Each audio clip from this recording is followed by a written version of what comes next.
মোহাম্মদ ইবনে আব্দুল্লাহ নামটা জানতেন না? কথা বলেন না কেন? খুব ভালো করে খেয়াল করবেন, বাইরে যে আবার গীবত করবেন যে কি বললো বুঝলাম না, এই জন্য খেয়াল করতে বলছি।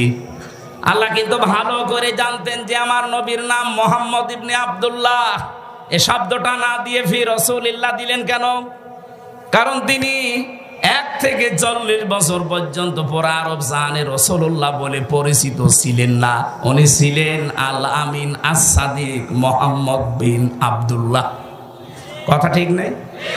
উনি যখন রাসূলুল্লাহ হয়ে গেলেন ওই দিন থেকে শুরু করে আপনাকে অনুসরণ আরম্ভ করা লাগবে।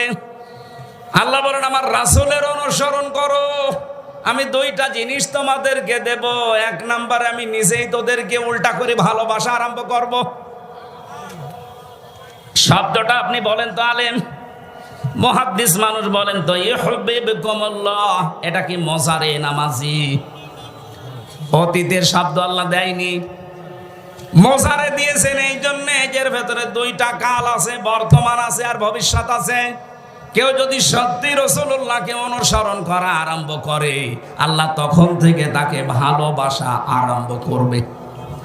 তাহলে আমাদের অনুসরণ যদি এখন থেকে শুরু হয়, আল্লাহ আমাদেরকে এখন থেকে ভালোবাসা আরম্ভ করবে। আর আল্লাহ যদি কাউকে ভালোবাসে, আল্লাহ পাক বলেন আমি পুরস্কার দেব। ওয়ায়াগফির লাকুম যুনুবাকুম। ইয়াগফির এটাও মোসারে, বর্তমান ভবিষ্যৎ প্রেজেন্ট ফিউচারের ভেতরেও 2টা কাল। জাম্বুন আল্লাহ দেয়নি যে একটা গুনাহ মাফ করে দেব, যুনুব বহু বচন, একটা গুনাহ রাখবো না। যত অপরাধ আছে সব আমি আল্লাহ মাফ করে দিচ্ছি, দেব। তাহলে শর্তটা কি পেয়েছিলাম?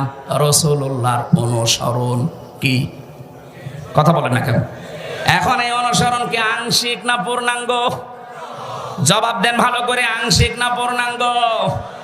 এবার আপনি নিজের বিবেককে বলেন তো, আপনার অনুসরণ হচ্ছে আমিও জানি, এটা কি আংশিক না পূর্ণাঙ্গ? হয়তো আপনার সুরাত সিরাত দেখলে মনে হয় রসুলের মতো, কিন্তু আপনার পরিবার রসুলের মতো না। কথা বলছেন না কেন? আপনার এমন মেয়ে জন্ম দিয়েছেন যেটা স্কিন টাইট প্যান্ট পরে, নাকি নওগাঁয় নেই?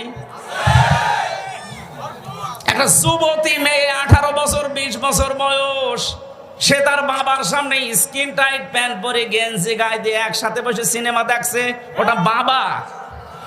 হ্যাঁ, ও রুচি কি বলেন তো? ওকে মানুষ না জানোয়ারের চাইতেও খারাপ। এটা আমি এত নিকৃষ্ট শব্দ বলতাম না।